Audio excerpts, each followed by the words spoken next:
to our Bhakti Sangha Japa conference call of our Chaitanya Charitamrita class. And today we are very fortunate to have with us Her Grace Kirtida Sundari Mataji to enlighten us on the topic of Antya lila 2.121 onwards. Hare Krishna, Kirtida Sundari Mataji, please accept my humble obeisances. All glories to Srila Prabhupada and Guru Maharaj. Mataji, I hand over the call to you, Mataji. Thank you so much, Mataji. Hare Krishna. Hare Krishna. Thank you so much, Shyama Supriya Mataji, for such a warm welcome and introducing everybody. And thank you, everyone, for your wonderful association, sharing your valuable time with all of us. Thank you for joining. And my real thanks goes to Kamodaki Mataji for appearing on this conference call today at this part of time. You know, your appearance, I know you are on mute, but I just want to say that, you know, your appearance is a sign of auspiciousness, that definitely you are showering your blessings on me so that I may speak something relevant today. Hari Bol. Mataji, Kamodaki Sundari Mataji, I also heard your classes also some were there, but I could not reciprocate. I could not ask. I couldn't even say that it was wonderful class.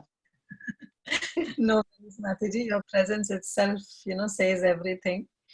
And welcome back from Dham. You were stuck in Dham, which was again very, very good because in one sense, yeah, we missed your association and you were in such a situation because the COVID was there. But in another sense, it was good that you were in Dham and you got more time. Yes. So, arrangement Krishna made for. Now I am also missing their association. It's like from there I was missing this association, and here I am missing that. But it's whatever is devotee's mercy. Thank you. Of Krishna, that wherever we are, we make ourselves happy, but at the same time we miss other association. So thank you all so much. Thank you, Kamodaki Mataji. Thank you. Hare Krishna Mataji. Here I should say one thing, like Kaumadiki Mataji, when she was there in India, she specially messaged me and asked your number. She want to talk to you, but because of like internet connection, she was not able to talk, I think so. So sweet of you, Kaumadiki Mataji. Thank you for showering such love on me. Thank you. Okay, so all your wonderful permission, your wonderful presence, auspicious association. Let's start. Jaya Jaya Shri Chaitanya, Jaya Nityananda, Jaya Dvaita Chandra, Jaya Bhakta Vrinda.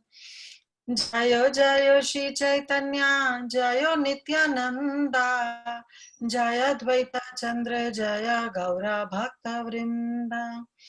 Jaya Jaya Shri Chaitanya, Jaya Nityananda, Jaya Dvaita Chandra, Jaya Gaura Bhakta Vrinda. So we are reading from Sri Chaitanya Charitamrita, Antya Lila chapter 2, entitled The Chastisement of Junior Haridas, and today we'll do text number 121. Heta kahi Mahaprabhu abhyantara gela, Gosaina vesha dekhi sabe mauna hila. After saying this, Sri Chaitanya Mahaprabhu entered his room. Seeing him in such an angry mood, all the devotees fell silent. Om Ajnanatimirandhasya Jnananjana Shalakaya Chakshurunmilitam Yena Tasmai Shri Guruve Namaha. Nama Om Vishnu Padaya Krishna Prasthaya Bhutale Srimate Bhakti Charu Swami Niti Namine. Namaste Saraswati Deve Gauravani. Nama Om Vishnu Padaya Krishna Prasthaya Bhutale Srimate Bhakti Vedanta Swami Niti Namine. Namaste Saraswati Deve Gauravani Pracharine Nirvishesha Shunyavadi Paschata Deshatarine. Jai Shri Krishna Chaitanya Prabhu Nityananda Shri Advaita Gadadhar Shivas Adi Gaura Bhakta Vrinda. Hare Krishna Krishna Krishna Hare Hare Hare Rama, Rama Rama, Hare Hare. Gurave Gaura Chandraya, Radhikaya Tadale, Krishnaya, Krishna Bhaktaya, Tad Bhaktaya, Namo Namaha. Hare Krishna, everyone. So before again I start, I just want to seek heartfelt blessings, prayers, wishes from each and every one of you to please shower your blessings, your prayers, so that I can speak something relevant pertaining to the topic. The topic itself is a very, very high subject matter.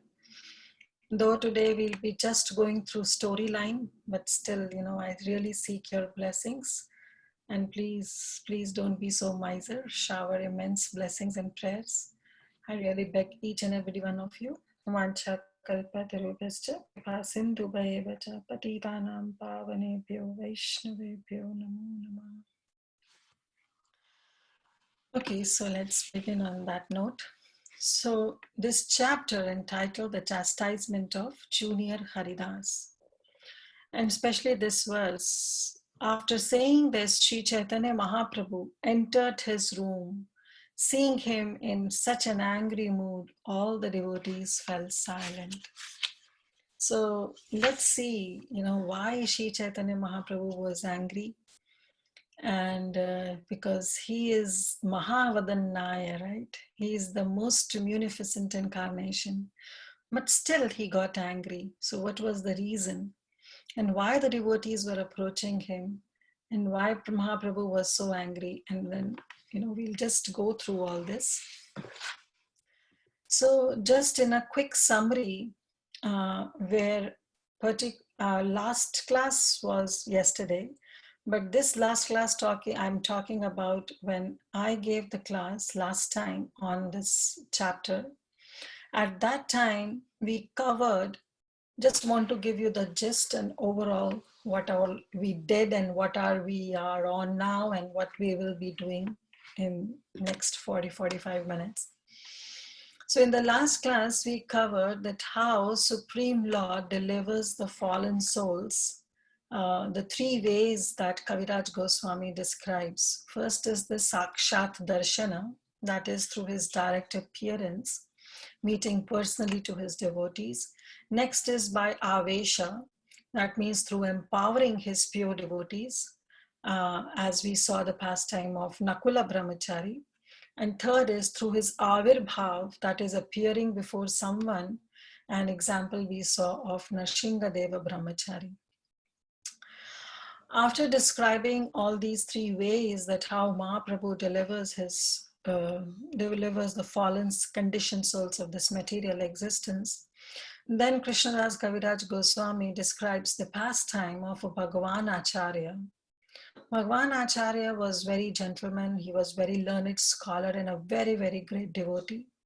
And then, I think so that section was covered by His Grace Adi Gadadhar Prabhu, where he was telling, he basically covered the whole pastimes, that how Bhagavan Acharya has a brother named Gopal Bhattacharya, who studied through Vedanta philosophy from Benares. And then he came to Bhagavan Acharya, and then Bhagavan Acharya wanted to introduce him to Sri Chaitanya Mahaprabhu.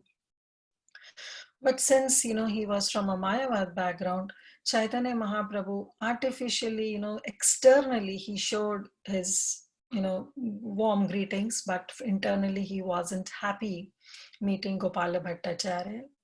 And then, Bhagwan Acharya was basically very lovingly chastised by Swarup Damodar Goswami. And Kaviraj Goswami writes that this is what the loving bond is between the true intimate friends. That, when the friends are so intimate in their relationship, then of course the loving chastisement also goes on. And Swarup Damodar Goswami, he chastised Bhagwan Acharya that why you are into so much, introducing your brother to Mahaprabhu and just telling your brother to say some philosophical background to Shri Chaitanya Mahaprabhu, because he was from the Mayavad background. And then, he simply said that just getting yourself in the association of brother, you yourself is ruining your intelligence and your spiritual life. And then he said, Mayavadi Bhashya Shune Hoi Sarvanash. So, Bhagwan Acharya was greatly affected with this and, feeling a little bit ashamed of it. He asked his brother to go back to his district. He didn't feel bad about how Swarup Damodar Goswami chastised him because, again, it's a loving relationship between two intimate devotees, two intimate friends. But then he realized that, yes, Mayavadi Bhashya Shune Hoi Sarvanash, and I don't want to ruin my spiritual life. And so he requested his brother, Gopala Bhattacharya, to go back to his own district. So that was the pastime that Krishnadas Kaviraj Goswami quotes in the second chapter of Antya Lila. And after that comes the pastime of Chota Haridas, the junior Haridas, as the chapter entitled. So let's see that who was he, what he did, why he was being chastised. And then today's verse, why Mahaprabhu was so angry. So let's see and dive in that pastime today. And hopefully I'll try to cover the whole pastime, but let's see how much time permits. From Krishna is Kal, Kal is Krishna.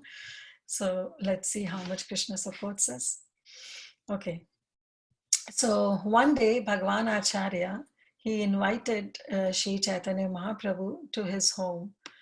Okay, now before I start, I just also want to give a disclaimer that today's session will also be just a storyline, nothing philosophical, not much. Definitely some philosophy will come, some instructions will come as per Sri Chaitanya Mahaprabhu and our dear Srila Prabhupada, but the overall session will be just a storyline, okay? So one day, Bhagwan Acharya, he invited Sri Chaitanya Mahaprabhu to his home to have a lunch prasadam, He wants to serve lunch prasadam to Sri Chaitanya Mahaprabhu. And for this, he sent one of the devotee, his name was Chota Haridas, and he told him to go to the home of Madhavi Devi, who was the sister of Sikhi Mahiti Prabhu, to beg some rice from her so that he can make some rice preparations for Mahaprabhu. Chota Haridas was a great singer, and his service was to sing for Sri Chaitanya Mahaprabhu. And Sikhi Mahiti was the sister of Sikhi Mahiti was Madhavi Devi. And she was quite an elderly lady, but very, very firm and, dedicated and sincere in her devotional service, very, very advanced in her devotional service. So then Krishnadas Kaviraj Goswami, he writes that actually Lord Sri Chaitanya Mahaprabhu had 3.5 people as his intimate devotees. And who were these 3.5? First one was Swarup Damodar Goswami, next was the Ramananda Rai, then Sikhi Mahiti, and then his sister Madhavi Devi. Now, why they were known as 3.5 disciples? Why not 4? So to that we'll see. Before that, I'll just want to tell you that Swarup Damodar Goswami, we all know that he's none other than Vishakha Devi. Ramananda Rai is Lalita Devi. And Sikhi Mahiti, as per God Ganesha Deepika, it is mentioned that Sikhi Mahiti was an assistant of Srimati Radharani, and his name was Ragalekha. And his sister, Madhavi Devi, was also an assistant, a maidservant of Srimati Radharani, and her name was Kalakeli. This is as per Gorgano Deshadipika. Now, why these 4 of them were still known as 3.5 disciples? So this is, I'm giving you the reference from Sri Chaitanya Charitamrita, Adi Lila, chapter 10, verse number 137, where Prabhupada writes in his purport that Madhavi Devi, being a woman, she was considered as half. And the other interpretation that is being given, that's all, shastrically what I could find was only from the Prabhupada's purport, where he mentioned that being a woman, she was considered half, and therefore there were 3.5 disciples. Otherwise, I searched many places, but shastric reference, I couldn't find that why it was 3.5. But one another sannyasi in the Gaudiya Math, when I was reading his transcript on this part, he was mentioning that actually the interpretation that is being given of half a disciple is that Madhavi Devi, being in a woman body, in a female body, she could only half associate with Mahaprabhu, whereas others could be there with Mahaprabhu 24/7. Okay, so because she was in the woman body and Mahaprabhu was a sannyasi, so she couldn't associate with Mahaprabhu every time, all the time, right? So this was the another interpretation given. But again, as per Shastras and concern, I couldn't find any reference except Prabhupada's purport, which for me is 100% a Shastra. It is in Adi Lila 10:137, where Prabhupada clearly writes that since Madhavi Devi was a woman, therefore she was considered half. So these were the 3.5 disciples, the most intimate, confidential servants of Sri Chaitanya Mahaprabhu. Coming back to Sri Chaitanya Charitamrita, so anyways, after begging rice from Madhavi Devi, Chota Haridas, he came back and he brought the rice to Bhagwan Acharya, who was very, very happy seeing the quality of the rice. And at noon, when Sri Chaitanya Mahaprabhu came to eat the offerings, he was also very, very pleased and very appreciative towards seeing the quality of the rice as well as the wonderful preparations that Bhagwan Acharya has cooked for Sri Chaitanya Mahaprabhu. And then, Mahaprabhu asked Bhagwan Acharya, where did you get such fine rice? So this was the question that was put forward by Mahaprabhu to Bhagwan Acharya, that where did you get such fine quality of rice? And then Bhagwan Acharya replied that I got it by begging from Madhavi Devi. Conversation was ended, right? Because question was put forward that where did you get the rice? And Bhagwan Acharya replied that by begging from Madhavi Devi. So looks like the conversation ended, but no, Sri Chaitanya Mahaprabhu is sitting in the heart of everyone as Paramatma. And so he doesn't ended the conversation and he asked another question. So who begged the rice? So you want to ask that who went to Madhavi Devi's home to beg the rice? And then Bhagwan Acharya, he mentioned the name of Chota Haridas. That Chota Haridas went, I told Chota Haridas to go to the house of Madhavi Devi to beg some rice from, to beg rice from Madhavi Devi. Anyways, now the conversation ended. Mahaprabhu took his prasadam, and while going back to his own home, to his residence, he was accompanied by his personal intimate servant, Govinda. And he told Govinda that from this day, do not allow Chota Haridas to come here. Now, this was a very, very strong and hard statement that suddenly, at that time, Mahaprabhu didn't say anything. He just honored prasadam and then he left. But while he was going on his way to his residence, he told Govinda that from this day, do not allow Chota Haridas to come here. Now, when this news went to Chota Haridas, he was very, very unhappy. No one actually, not only Chota Haridas, but no one could understand that why he had been ordered this way. And then Chota Haridas, after hearing this, he got so upset and he fasted for 3 days. And then finally, Sarup Damodar Goswami, he approached Mahaprabhu because, Vaishnavas are para dukkha dukhi. He can't see Chota Haridas lamenting in this way, getting bereft of Mahaprabhu's association. And so he finally went to Mahaprabhu, Sarup Damodar Goswami, and he asked, Kauna Pradha Prabhu Kaila Haridas? He said, what great offense Chota Haridas has committed? Why he has been forbidden to come to you? He has been fasting for all these days now. What offense he has committed? Kaun aprada Prabhu Koila Chota Haridasa?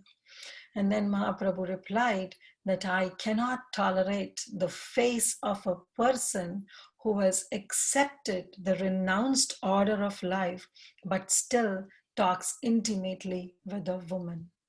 This is the answer that Mahaprabhu gave. So this shows that Mahaprabhu is sitting in the heart of everyone. Because Chota Haridas didn't reveal anything, Bhagavanacharya didn't know anything, none of the other disciples or devotees of Mahaprabhu could know anything.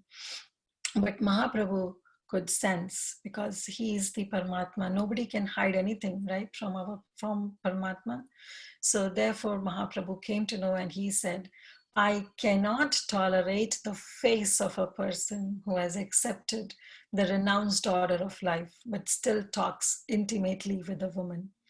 So even in American English, we just say that, don't show your face again. I don't want to talk to you means don't come here.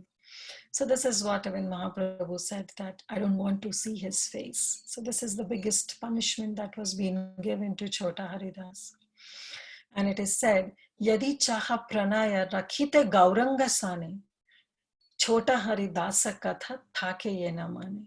That if you really wish to love and honor Sri Chaitanya Mahaprabhu and want his mercy to come to your way, then always and always remember this pastime of Sri Chaitanya Mahaprabhu banishing Chota Haridas. It is very, very important pastime, because that will lead us that what Sri Chaitanya Mahaprabhu want from all of us. And if we really want his mercy, then yes, we should always remember the katha of Chota Haridas. Always keep in our mind. Only then Mahaprabhu's mercy is going to flow. But someone may ask that actually what was his fault? What offense Chota Haridas committed? Even I was searching for it. Anyways, he went to go and beg rice. And Madhavi Devi, she was such an elevated devotee, and she was such an elderly devotee. It's mentioned that she was 84 years old. She was not young.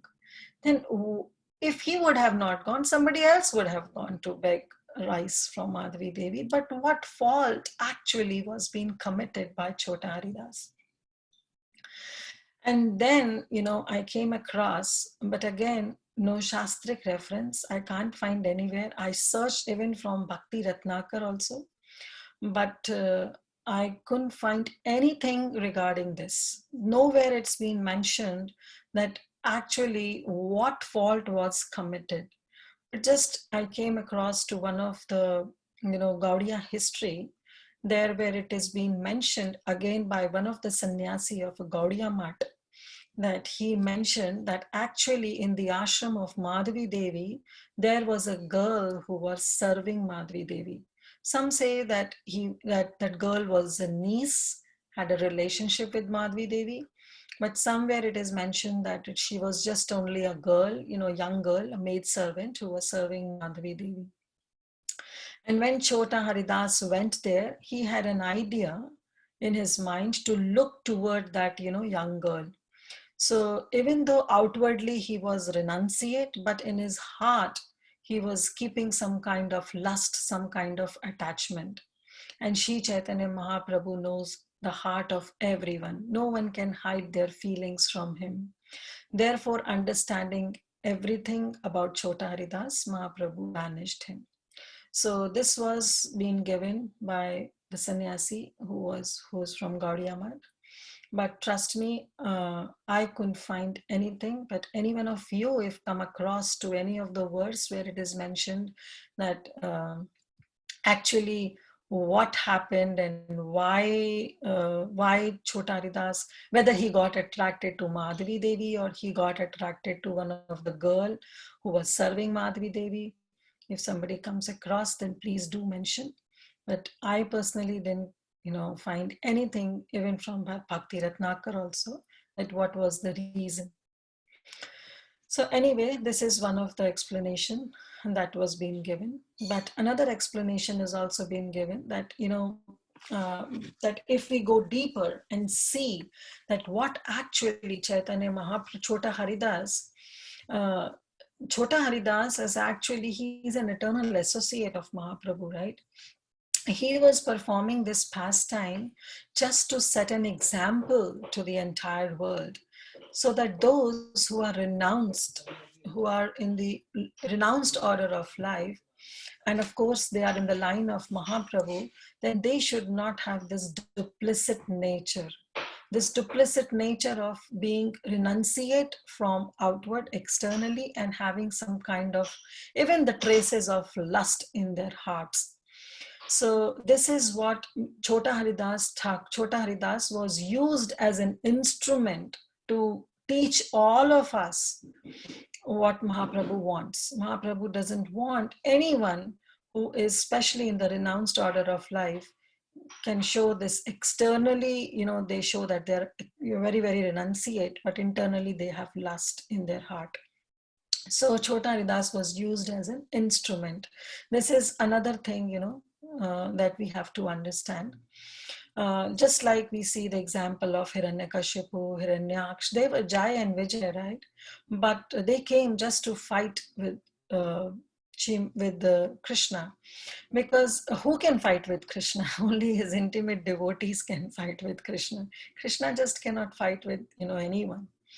So just to fulfill the desire of Lord Shri Krishna, they accepted this, and they came as the demons in 3 lives. We all know the history. I don't want to go into deep, but the point is that devotees are used as an instrument to enhance Krishna's lila, whether it may be in a positive way or it can be a negative way. But the ultimate purpose of the devotees of Krishna is to enhance his lila, enhance his pastime.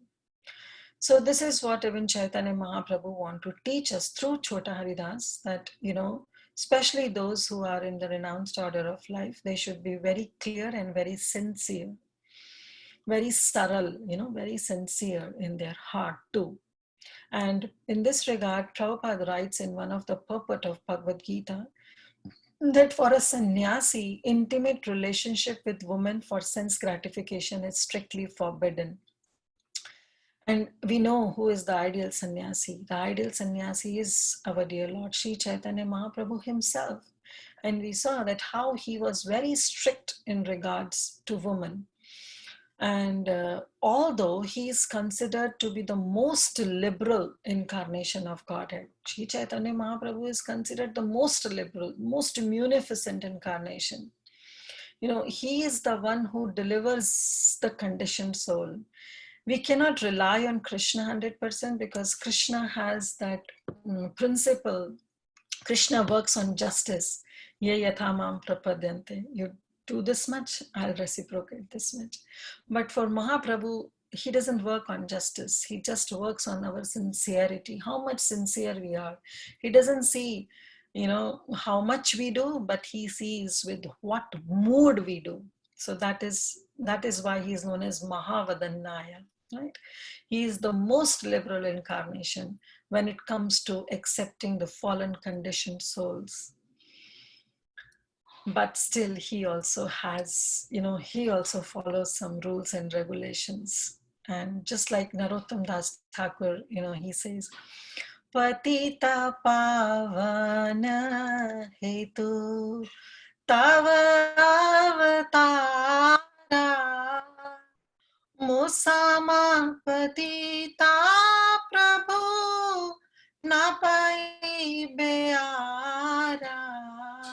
Narottam Das Thakur prays that, my dear Lord, your incarnation is just to reclaim the conditioned fallen souls. And then Narottam Das Thakur says, I assure you, Mahaprabhu, I assure you, Gauranga, that you will find no one greater than me. You will find, you'll not find a greater fallen soul than me. And therefore, he says that my claim is first. So you should first liberate me. You should first show your mercy. I am the right patra, the right claim to get your mercy. And in another bhajan also, Narottam Das Thakur says, Gauranga karuna karo dinahi na jane Mosama patita prabhu nahi tribhuvane Jadi dayana karibe patita dekhiya Patita prana nama keshera lagiya.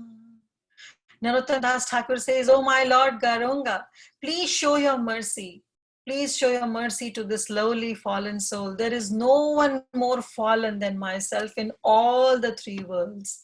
And then he says, "Jadi daya na karibe patita dekhiya." You have seen me. You have seen me that I'm so fallen. And still, if you don't give mercy unto me, if you don't show your mercy on me, do not show mercy on me, then patita paranam nama kishera lagiya.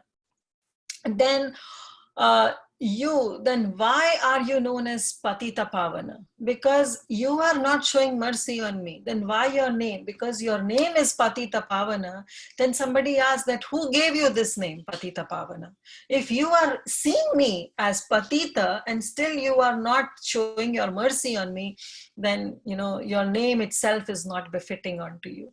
So if you do not give your mercy, then why you are known as Patita Pavana? This name doesn't befit you. So this is what Narottam Das Thakur prays. Yes, Mahaprabhu is very, very merciful. He is a munificent incarnation. But when it comes to following rules and regulation, Mahaprabhu is very, very strict. And then he used Chota Haridas as an instrument to teach people like us, who are especially, of course, like us, we grastas, but especially for those who are renounced order of life, that they should strictly follow the rules and regulations. See, renouncing and following this renounced order of life, taking sannyas, is not easy. Taking sannyas by running from your material duties is definitely not recommended. The sannyas, if somebody enters into the renounced order of life, that person is expected that he has accepted this renounced order through proper intelligence, not through any kind of sentiments. Because sentimentally, if somebody accepts this sannyas ashram, then definitely there is a big chance of a fall. So it should be avoided. It is very, very dangerous. And such people, those who enter this renounced order of life through sentiments, for them, it is compared, this vairagya, this renunciation, as markat vairagya. Because just like a monkey, markat is what is a monkey, right? So the monkey also lives in the forest. Monkey also eat fruits, and it resembles just like a saint. But the consciousness of that monkey is always thinking of a female monkey to have some kind of sexual intercourse.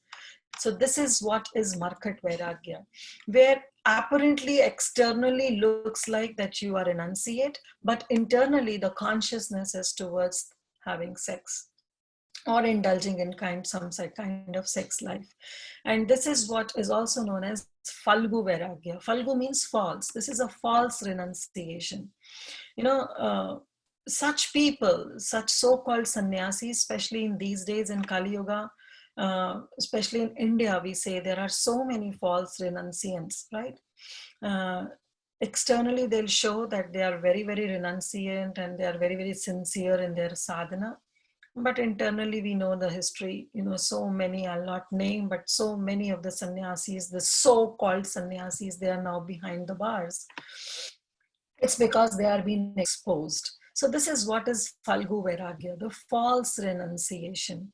So Mahaprabhu is warning that don't get into all these kind of false renunciation. If you cannot accept this sannyas ashram, this renounced order of life, then just enter into grahastha ashram. Why artificially and showing yourself that, oh, you are a perfect saint? No need of that. Enter into grahastha. And that's what even Prabhupada said to some of the disciples, where Prabhupada sensed that they cannot carry this sannyas ashram. He told them, no, you should first take care of your family life, go get married, enter into grahastha, and later you can always enter vanaprastha and then sannyas. So this is what the right way of is. So this is also known as the falgu vairagya. Falgu means false, because if such sannyasis, those who just show that they are renunciant, you just dig them a little, you just show them some provoking situations, and they are out of it, and they just fall into the trap of such provoking situations. So what is the use of such kind of renunciation? So for sannyasi, Prabhupada writes again in his purport that for a sannyasi or anyone, this is the point, it's not only for the sannyasis, but for anyone who is aspiring to get out of the clutches of this material existence and who wants to elevate himself or herself to the spiritual nature, for them, looking towards this material possession for sense gratification is highly condemned. It is condemned to an extent that person should better commit suicide. This is what Prabhupada's write. I repeat his statement. He says, not only for a sannyasi, but anyone who is aspiring to get out of the clutches of material nature and trying to elevate himself or herself to the spiritual nature, for them, looking towards this material possession for sense gratification is highly condemned, to an extent that if a person is, now I'm paraphrasing, that if a person gets into such kind of illicit relationships, then that person should commit suicide. This is what Prabhupada writes. Remember this, because this we'll be going through in the future hours. Oh, it's 11:45 already. Anyways, so that person should commit suicide, should, if that person have any kind of illicit desire. So actually committing suicide in this case is what is the process of purification. So this is what Srila Prabhupada writes in one of the purport of the 16th chapter of Bhagavad Gita. Anyways, Sri Chaitanya Mahaprabhu, after saying that, I cannot tolerate the face of such a person, he went back to his room and all the devotees fell silent seeing Mahaprabhu in such an angry mood. So this was the verse that we did. So Mahaprabhu said that I don't want to see the face of Chota Haridas. And then, he entered into his room and he was very, very angry. And then seeing the anger of Sri Chaitanya Mahaprabhu, all the devotees, they felt very silent. So this was the verse that we did. Now moving forward. So, but still, devotees don't give up so easily. They are so much compassionate, they are paradukha dukhi. So next day again, again, all of them together. Last time only Sarup Damodar Goswami went, but this time all of them together, they approached Mahaprabhu to submit an appeal on behalf of Chota Haridas. And they said that Chota Haridas, we know that he has committed some offenses. Therefore, please be merciful on him. And he had received a sufficient lesson for his fault. And in future, he won't be committing any such kind of offense. But Mahaprabhu, he didn't accept it. And he simply said that, my mind is not under my control.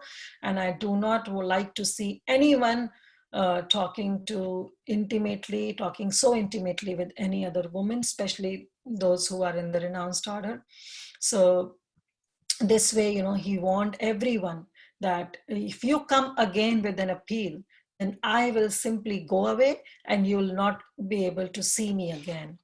Now, hearing this, all the devotees were stunned. They simply closed their ears with their hands and they said, okay, Mahaprabhu, we are sorry. And then finally, they all left back to their respective duties. Now, Mahaprabhu also left, to perform his noon duties. But next day, devotees, still they want to throw their another card, that maybe, if this doesn't work, then at least this may work. And, this way, they all went to Sri Paramananda Puri, and then they requested him to pacify the Lord. Now, who is Paramananda Puri? Why Mahaprabhu will listen to Paramananda Puri? So actually, Madhavendra Puri,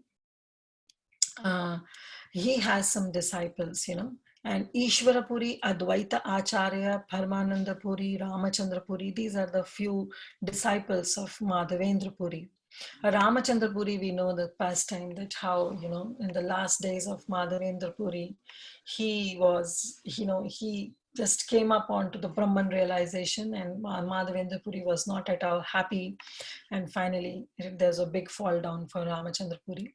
But other disciples like Ishvara Puri and Advaita Acharya, Paramananda Puri, they were very good disciples of Sri Madhavendra Puri. So since Paramananda Puri was a disciple of Madhavendra Puri, he was also a god brother of Ishvara Puri. And Ishvara Puri is a spiritual master of our dear Sri Chaitanya Mahaprabhu. So since they were on, the god brothers, so Mahaprabhu would always respect Paramananda Puri as one of his Guru Varga, the category of a spiritual master, because they both were Ishvara Puri and Paramananda Puri were the god brothers. So even Mahaprabhu showed great respect to Paramananda Puri and respect him as one of his Guru only, a category of a Guru Varga. So there's one beautiful pastime also in respect to Paramananda Puri, that Paramananda Puri, he built a kuwa, the well on the western side of Jagannath temple. But the water in that well was very, very bitter. And then finally, Mahaprabhu, he prayed to Jagannath and he requested Jagannath that please allow the river Ganga, Mother Ganga, to flow in that well. And from that day, the river Ganga, she flowed in that well, and the water, it became so palatable for drinking purposes. And then Mahaprabhu said that any devotee who would drink or bathe in that water of that well would definitely get the same benefit of bathing in the water of Ganges. And such a person would definitely develop love of Godhead. So this was just a pastime on a side note. It was not given in this Chaitanya Charitamrita. I just want to mention. Anyways, next day, Paramananda Puri, on request of all the devotees, he went to Sri Chaitanya Mahaprabhu and he submitted his prayers that please show some favor to Chota Haridas. And then Mahaprabhu, he prayed, he paid his obeisances to Paramananda Puri, and then he offered him a seat, a respectable position to sit, and he heard the appeal what Paramananda Puri wants to say, that to show some mercy to Chota Haridas. But Mahaprabhu didn't say anything because Paramananda Puri Gosai was on a level of a guru. So Mahaprabhu didn't say anything. But then he basically, Mahaprabhu told Paramananda Puri out of great humility that I request you please stay here with all the devotees, and I'll go to Alalnath with my servant Govinda. And saying this, Mahaprabhu immediately took up, he got up from the seat and he started walking, and he told Govinda also to come along with him. And this immediate reaction, it simply bewildered Paramananda Puri Gosai, and he simply said, he went forward to Sri Chaitanya Mahaprabhu and he said, I know that you are the Supreme Personality of Godhead and you can do whatever you like. Who can say anything above you? All your activities are just for the benefit of people in general, and we cannot understand that through our limited fund of knowledge. So better you stay here and don't go anywhere. I just came to to submit an appeal, but if you think that it is not befitting, then don't worry, you do whatever you want and the way you want, but stay here with the devotees, and I'll leave. And saying this, Paramananda Puri Gosai, he left. Then all the devotees, they were very heartbroken because none of their way was working. So finally they went to Chota Haridas and they told him that, see, we tried all our best, but at this time seems like Mahaprabhu's mood is not at all good. He's full of anger. However, we assure you that he will surely be merciful one day, because Mahaprabhu, from his heart, he is very kind. So right now he is showing his anger, but this anger is just like a boiling milk. So definitely it will come down. Time is the biggest healer. So don't worry, and we assure you that Mahaprabhu's anger will come down, and he'll definitely show his mercy onto you. This anger will subside one day, and thus they told him that it's better you please accept this punishment what Mahaprabhu has given to you, and stop fasting, eat nicely, and serve whatever way you can. So this was the instructions that been given by all the devotees to Chota Haridas, and Chota Haridas accepted it.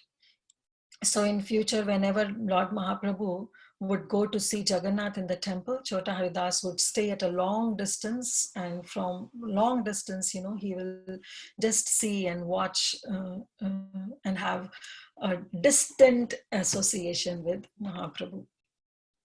And in this regard, Krishnadas Kaviraj Goswami very beautiful writes, Mahaprabhu Kripa Sindhu Kepa Bhujite Priya Bhakta Danda Karena Dharma Bhujaite. He says, Krishnadas Kaviraj Goswami writes, that Sri Chaitanya Mahaprabhu is the ocean of mercy. Who can understand him? When he chastises his dear devotees, he certainly does to re-establish the principles of religion or duty. So this is the point that we have to understand, that Chota Haridas was used as an instrument in re-establishing the principle of dharma, in re-establishing the principle of duty.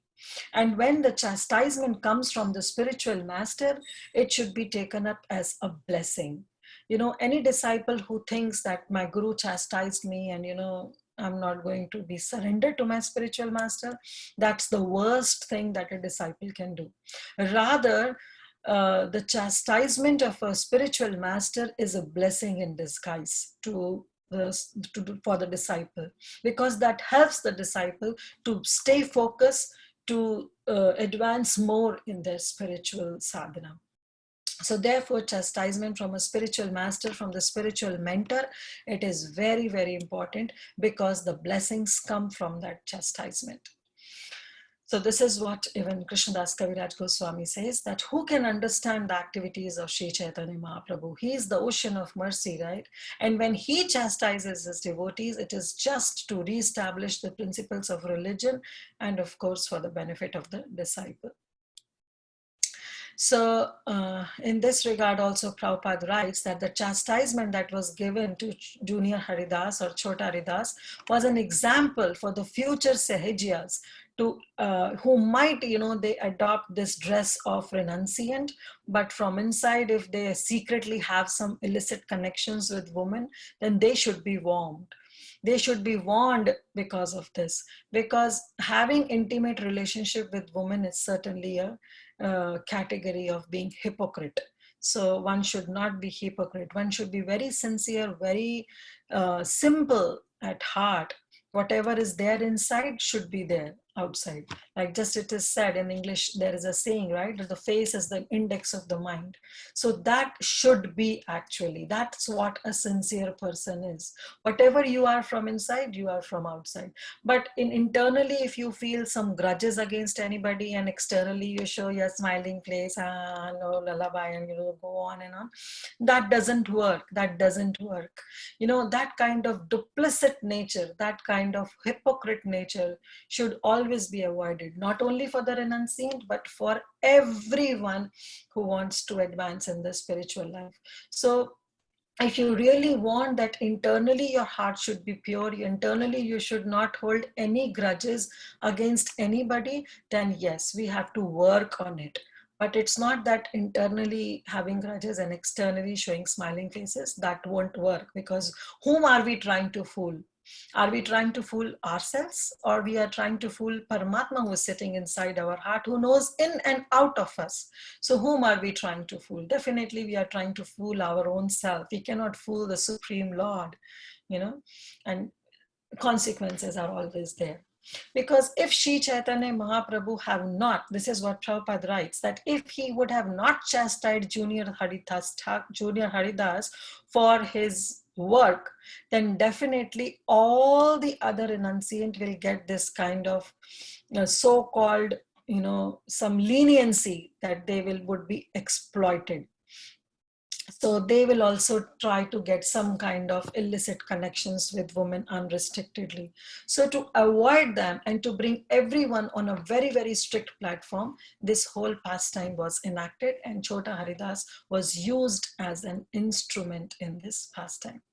So all the devotees basically saw this example, and in there was and a mentality of fear grew among them. They were so much afraid that even talking to a woman, even in dreams, they stopped. So they were so much afraid by seeing the anger of Sri Chaitanya Mahaprabhu that even in dreams they won't talk to any of the women. Anyway, in this way, the full complete year passed, and still there were no sign of Sri Chaitanya Mahaprabhu showing any mercy to Chota Haridas. And one day, Chota Haridas, after paying his obeisances mentally to Sri Chaitanya Mahaprabhu, he departed and he went to Prayag. And there he became so much aggrieved in separation of Sri Chaitanya Mahaprabhu that he jumped into the river at Triveni, which is the confluence of Ganga and Yamuna, and he finally committed suicide and gave up his life. Now, as soon as he gave up his life, he immediately attained his Siddha Deha, that is his spiritual body as of Gandharva. And in his Siddha Deha, he would serve Mahaprabhu by singing every day, every night for Sri Chaitanya Mahaprabhu, and Sri Chaitanya Mahaprabhu could hear him singing. Remember, we talked that what was the service of Chota Haridas was just to sing for Sri Chaitanya Mahaprabhu. So even after committing suicide, he attained his Siddha Deha as a Gandharva, and every night he would serve Sri Chaitanya Mahaprabhu by singing, and Mahaprabhu could hear him. Now, in this regard, committing suicide, actually, it's a very, very serious offense, and none of us, no devotee should even try to attempt to perform this kind of heinous act. Because see, Mother Nature has given this very, very wonderful gift as a form of a human body to all of us. And if we simply whimsically destroy it, then definitely she'll feel very displeased, right? And for a long time, those who commit suicide, because Mother Nature feels so much displeased, she doesn't give another gross body. So that is why it is said that those who commit suicide, actually they wander in a ghost body. They don't get a gross body very easily. So, but however, a devotee's destiny is altogether different, because there the Lord intervenes. The equation is not between the material nature and the jiva, but for the devotee, the Lord intervenes and he becomes the mediator between the mother nature and the jiva. So when the Lord desires, anything can happen. So for the devotee, the Lord personally takes care of him. And like we see in this case, how Chota Haridas, he committed suicide, but still he got his Siddha Deha as a Gandharva body. Now, another point to understand is also that in what consciousness one is committing suicide. Chota Haridas committed suicide because he was feeling so much aggrieved, so much separation from Sri Chaitanya Mahaprabhu. So in that consciousness, he committed suicide. But if somebody commits suicide because they are not able to take up their material duties or material responsibilities and liabilities, and they are frustrated. So if out of some material frustration, if somebody commits suicide, which is definitely never and never at no point recommended, then definitely, the Mother Nature doesn't provide any gross body, and they have to dwell into the body of a ghost. But special case happens with the devotees, that when Lord intervenes, but still nevertheless a devotee should never commit suicide, because we don't know on what level we are. How many of us consider ourselves even to be a devotee? So we cannot give this kind of excuse that I was a devotee and I can commit suicide. No, never. We are simply aspiring to become a devotee. That's our mood. So, we don't know whether the Lord will really intervene into this or not, or whether we'll be simply dwelling in the ghost body. So but rather our mind, our consciousness, our activities should always and always be that yes, problems will come, frustrations will come, but so what? If the happiness is not permanent, then definitely this distress, this sorrow, and this frustration, this will also not be permanent. So let's face it. Face it in the mood that yes, Krishna is giving me this, Krishna is giving me this problem, maybe he wants to teach me some lesson, and for sure be assured that Krishna will also give us the strength to bear this problem, and definitely have faith, have conviction that Krishna will take care of us. So in that mood, bear everything and continue to serve the lotus feet of the Lord. That's what the instructions is being given to us by our Guru Vargas. Anyway, coming back to our Shri Chaitanya Charitamrita. So then one day, Shri Chaitanya Mahaprabhu, he inquired from his devotees. See, every night he was hearing Haridas. Even after he committed suicide, he got this Siddha Deha of Gandharva. He used to sing for Shri Chaitanya Mahaprabhu, and Mahaprabhu would hear him every night. But still, he inquired one day from his devotees, where is Haridas? And you may bring him now. Then the devotee said that, one night at the end of full year, Junior Haridas, he got up, he went away, and no one knows where he went and where he has gone. And after hearing this, the devotees, while hearing the devotees lamenting in this way, Sri Chaitanya Mahaprabhu very, very mildly, he started smiling, and devotees were astonished. Why Mahaprabhu is smiling? Because Mahaprabhu knows that what Chota Haridas has done, and how he even being provided his Siddha Deha, his spiritual body. But still, so he was smiling because Chaitanya Mahaprabhu knew actually what happened, but the devotees, they were bewildered, they were astonished. They don't know why Mahaprabhu was smiling. And then one day, Jagananda, Swarupa, Govinda, Kashishwara, Shankara, Mukunda, they all went to bathe in the sea, and there they could hear Haridas singing from a very, very distant place. They could hear the singing of Haridas, and no one could understand that how could they could hear this sweet singing of Haridas? Where is he? And finally, they jumped onto a conclusion that, Haridas has committed suicide by drinking some poison. And because of the sinful act, he has become a ghost. And now in that ghost body, he is simply singing. So, because they couldn't see any material form of Haridas Thakur, but they could just hear from a distance some sweet singing of Haridas. So they jumped onto this conclusion, and this Swarup Damodar Goswami, he really felt very bad, and he protested that stop speculating things, don't make such kind of false guesses.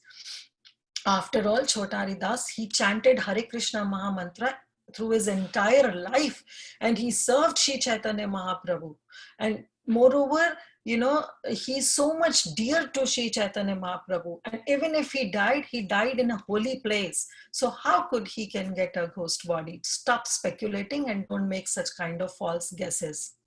Haridas was not degraded. He has definitely attained some kind of liberation. This is just a pastime that Chaitanya Mahaprabhu is performing, and we will able to understand it later.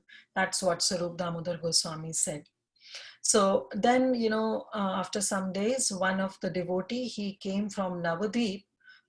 He returned actually to Navadvip from Prayag, and there he told that, he came to know that Chota Haridas has committed suicide. And then he explained that how in the rivers of the Triveni, this Chota Haridas has committed suicide, and Shivas Thakur heard this, and somehow he got very much surprised. And then Shivas Thakur, he just went to Sri Chaitanya Mahaprabhu in Puri, and then he asked Chaitanya Mahaprabhu, where is Chota Haridas? Then Lord replied, a person is sure to achieve the results of the fruitive activities. Karma comes back. That's what Mahaprabhu replied, that a person is sure to achieve the results of one's activities. And then Shivas Thakur related the whole pastime, that how somebody from Navadvip, he went to Prayag, and then from Prayag, he came back to Navadvip. And then he told that Chota Haridas has committed suicide in the water of Ganges and Yamuna at the Sangam of that Triveni in Prayag. And then Mahaprabhu, when he heard all these details, he still smiled and he said that if with sensual intentions one looks at a woman, then the only process is of atonement is to commit suicide. So this is what even Shri Chaitanya Mahaprabhu is saying. I'll read the Bengali. Suni Prabhu hasi kahe, suprasanna chitta. Suni Prabhu, when he heard this, hasi kahe, he mildly started smiling. And suprasanna chitta, he was feeling very pleasant at heart. And through that he said, Prakriti darshana kaile, those who intimately get attached to a woman in illicit form, ei prayashchitta. This is the only way to do atonement, and that is to commit suicide. Then all the devotees headed by Swarup Damodar Goswami, they concluded that yes, Chota Haridas has committed suicide. And finally and ultimately, he has achieved the lotus feet of Sri Chaitanya Mahaprabhu. In this way, Sri Chaitanya Mahaprabhu, Kaviraj Goswami writes that Chaitanya Mahaprabhu, who is none other than the son of Mother Sachi, who is Sachira Nandana, he performs his pastimes, which greatly satisfies the ears and the minds of the pure devotees who hear them. And then Kaviraj Goswami says that it also, what he says, yeah, that the pastimes of Sri Chaitanya Mahaprabhu, they are like nectar and they are so much deep like an ocean. People in general cannot understand them, but a sober devotee can understand them. And then Kaviraj Goswami warns in one of his verse, he says, please hear the pastimes of Sri Chaitanya Mahaprabhu with faith and confidence. Do not argue. The arguments will produce a contrary result. So we should not argue, rather we should accept these pastimes as an instructions for all of us. As an instruction, we should accept it with faith and confidence, and we should not argue with all this. And to summarize, this Krishnadas Kaviraj Goswami himself writes 7 lessons, 7 instructions that one can have after hearing this katha of Chota Haridas. I know I'm over time, but I'll take another 5 minutes and finish it off. So first lesson is that although Sri Chaitanya, I'm just reading this now, although Sri Chaitanya Mahaprabhu, the Supreme Personality of Godhead, is an incarnation of mercy, he nevertheless gave up the company of one of his personal associates, Chota Haridas, for he has not done so, then pseudo devotees would have taken advantage of this Chota Haridas fault and may have just, indulged in some kind of illicit sex. So this is the first lesson that Mahaprabhu is giving through this pastime of Chota Haridas, that though Mahaprabhu is an incarnation of mercy, but still through this lesson of Chota Haridas, he is teaching all the devotees that do not engage in illicit sex connections. This is really going to ruin one's spiritual life. The second is that by chastising Haridas, Junior Haridas, the Lord set the standard for the acharyas, that this is the standard. And then, you should, especially if you are in this Chaitanya cult, you are propagating Chaitanya cult, then, you should really follow the standard, whatever Mahaprabhu is setting of being a first-class renunciate. Remind me in this, I'll just share one of the pastime with my Guru Maharaj if I forget. Coming back to the third one. The third is that Sri Chaitanya Mahaprabhu instructed that a pure devotee should be very simple and should be free from sinful activities. For thus he can be a bona fide servant of Sri Chaitanya Mahaprabhu. So this is the third instructions, The fourth is that Sri Chaitanya Mahaprabhu wanted to prove that his devotees are exalted and their character is ideal. He kindly accepts his faithful devotees and teaches them that no matter how much tribulation and disturbance can be produced, but even a slight deviation from one's rules and regulations, from principles, can bring a havoc in one's devotional life. The fifth is, by chastising Junior Haridas, Sri Chaitanya Mahaprabhu exhibited his mercy towards him. That how, showing that how elevated was Chota Haridas. Though he committed suicide, but still, Mahaprabhu intervened and gave him his Siddhadiya. Lord corrected him for his slight offense that was committed by him. And sixth is, if one dies in such a celebrated holy place as Prayag, Mathura, or Vrindavan, one can be relieved of the reactions of sinful life and thus can attain the shelter of the Supreme Personality of Godhead. Last but not the least, the seventh is that although a pure or faithful devotee may fall down, he nevertheless ultimately gets the chance to go home back to Godhead by the mercy of the Lord. So this is the point that we should also try to understand, that yes, there are, in this regard, I know it might sound some controversial topic, but still it's my humble request that, we should try to understand that there were some sannyasis, there were some disciples of Srila Prabhupada who looks like, who apparently fall down and they got involved into illicit connections, but we are nowhere, no one to judge them. Their falling down, don't know why and how, so we should not try to judge their activities. Rather, we should remind ourselves and correct our own selves rather than commenting or judging on any of the sannyasis. So we should try to restrict ourselves from such kind of judgment, because this is what Kaviraj Goswami writes. This is not, I am not writing, this is Kaviraj Goswami is writing, and this is what Srila Prabhupada himself is writing in his purport, that even though a devotee may fall down, but if the mercy of Lord is there, then nevertheless they will go home back to Godhead. So if we start judging and commenting on such people, then we are ruining our own spiritual life. So better, just try to keep a track and note of it, that, even if we hear of such things, we should close our ears. No need to even hear about those who have committed some grave offenses in such kind of, life. If they are pure devotees, why it happened to them, how it happened to them, let that equation be between them and Krishna. Intervening ourselves into that equation is simply, will be some kind of a variable number where we'll not hold any position in that equation, and rather holding any position will ruin our spiritual life. So, some thoughts always comes that, why it happened, how it happened. Just leave it to them and Srila Prabhupada. Srila Prabhupada has taken care for many of them and will take care and will be taking care in future also. So please, please, please don't make this kind of offense by commenting on such kind of Vaishnavas.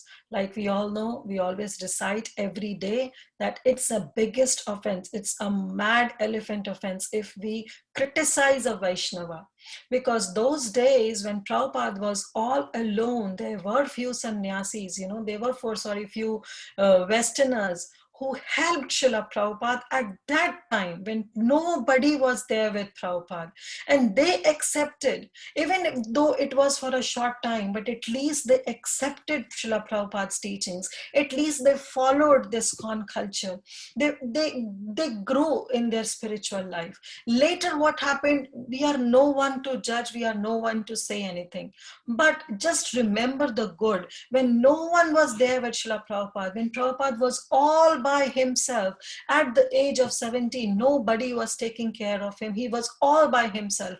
At that time, these few Westerners, they came forward and they helped Srila Prabhupada in growing up this mission, of which we are proud of today. So they were helping Srila Prabhupada at that time. So definitely, Prabhupada is such a pure devotee. He won't let their help go in waste. He is totally indebted to them, right? So we should also develop that kind of mood, that we should be really, I'll still say we should always keep a track on it, that please, please, please never ever try to criticize a Vaishnava. And even if you hear any kind of criticism, just walk away from that place. Just walk away. That's the only way we can be rest assured that we will be able to safeguard our spiritual life. I'm sorry I took 15 minutes over time, but I really want to finish off. So with this note, we finished this whole chapter today, and we'll begin the next chapter, which is the glories of Haridas Thakur, tomorrow. So thank you all so much for patiently. Can you finish off the pastime? Oh, sorry, you got muted. Can you finish off the pastime with Bhakti Charu Maharaj? You wanted to say something? Yeah, I was just telling. Thank you for reminding that. Yeah, so this point, I was saying that how a person may be on such an elevated situation, but still, this is what Sri Chaitanya Mahaprabhu is saying, that Sri Chaitanya Mahaprabhu wanted to prove that his devotees are exalted and that their character is ideal. But still, he kindly accepts his faithful devotees and teaches them that how much tribulation and disturbance can be produced by even a slight deviation from the strict principles of devotional life. So in this regard, I was just reminded of one of the pastime of my Guru Maharaj. He was in D-land, and we went to meet Guru Maharaj. It was not a retreat, it was just an informal meeting. We went, few of the disciples, we went. So at that time, me and one of my god sister, she was, yeah, no, she wasn't at that time, she was aspiring. She wasn't initiated at that time. So we all went together, and she wants to talk something with Guru Maharaj. And I told Guru Maharaj that, we wanted to talk to you. And Maharaj said that, you can come to my room. And then we knocked and we went inside. So it was me and that Mataji, we both were there. And now just see the the way Guru Maharaj deal with. Guru Maharaj asked, only you two are there? And I said, yes, Maharaj, we want to talk to you. She doesn't want to talk in front of her husband, so she wants to talk. Now, our relationship with our Guru Maharaj is just like a father and a daughter, right? We are just daughters in front of Guru Maharaj. But still, what Guru Maharaj said? Can you go and call any brahmachari? And I just went and I just saw one brahmachari, and I said that, can you come? And then he came, and Guru Maharaj told, you sit here. And then in front of brahmachari, Guru Maharaj talked to both of us. So this was the example. When I was reading this, at that time I was not able to understand that why Guru Maharaj couldn't talk just directly to both of us, why he called one of the brahmachari to sit, and in front of him he wanted to talk. So this is how, he showed by his example that, he was on such an elevated platform, but still, just so that others cannot point fingers on him, he took up this thing in his mind that I'm not going to talk to both of you in private. I really want that some brahmachari should be present there while I talk to you. So this is the standard that Sri Chaitanya Mahaprabhu has established, and this is the standard that all the spiritual leaders that in the disciplic line are following till now. So I just want to share that. So thank you so much, Preeti Lasni, for reminding. Thank you, Mataji. And now I know that towards the end, Krishnadas Kaviraj Goswami has given a very strong warning that one should not, doubt or something like that. But I have a big confusion now, and I have so many questions. I've listed the questions, like almost like 10, 12 questions now from the class and this chapter. So I just want to ask, of course, in a humble mode, not that I'm doubting the things or something like that, but definitely I want clarification in various ways to understand the pastime better. So let me start asking the questions. And most of this questions or this confusion is geared towards the unfortunate situation of suicide. But anyhow, I'll go step by step. So the first thing is, of course, at one point there were some other noises at home, so I missed a few words that you spoke. Like, for example, I don't know if you mentioned the actual Swarupa or identity of Chota Haridas from Garganadesh Deepika. Who was he actually? Gandharva. He was a Gandharva. That's all? Okay. That's all. I don't know. Maybe I have to check. Like you want to say in Krishna Lila or what? Yeah, maybe Garganadesh Deepika does the comparison, right? Like his exact identity. That I have to check. Maybe you can go ahead with the next part. Okay, because then the other questions are also somewhat related. So the next question is, okay, so that's why that the related question is, then how can a Gandharva Deha be a Siddha Deha? Because if it's a Siddha Deha, he has to attain a spiritual body. Why did he even take a Gandharva body? So that is like an attached question to this.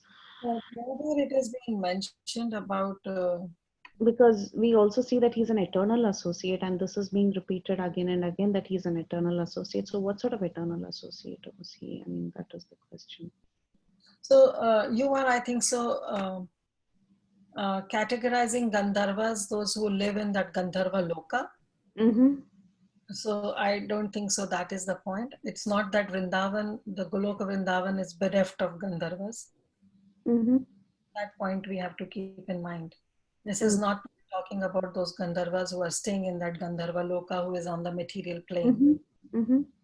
So Vrindavan, the Golok Vrindavan, is also not bereft of Gandharva. So he's again, I'm not sure that, but he might be one of those Gandharvas. That's why it is said that he was an eternal associate of Mahaprabhu. Okay. Okay. Okay. Yeah, that is good then. Because Krishna, then that can only be a Siddha Deha. Because I was thinking, how can it be a Siddha Deha? I mean, if he's just going, becoming a Gandharva and invisibly coming and singing. Yeah. so no, I can't find in Gorgonesh Deepika that who was he in Krishna Lila. Okay. The second thing is you were talking about a purport of Srila Prabhupada saying that it's better to suicide. But, in this world today, everyone is using a free license to suicide. And suicide, again, we've seen so many purports of Srila Prabhupada that suicide is the worst thing you can do to yourself. And you also did explain that. But somehow, after reading this chapter in so much detail, where so many points are given, so if a person has if a person by chance is in the renounced order or any other order has a different sensual attraction towards someone, then will everyone go and commit suicide? I mean, I know you said that it is, I mean, you did mention, I remember you did mention that this is not a license for us to commit suicide because we are not perfected or our absorption is not so good. But then devotees, there are so many devotees who have served day and night thinking that their absorption is good, wouldn't they be suiciding? I mean, I am really a little disturbed by this whole thing because I don't know how to put my question also. Yeah, I get the point. But still, see, first of all, the suicide is not the answer. We should Mm, never even try to attempt to do such kind of things.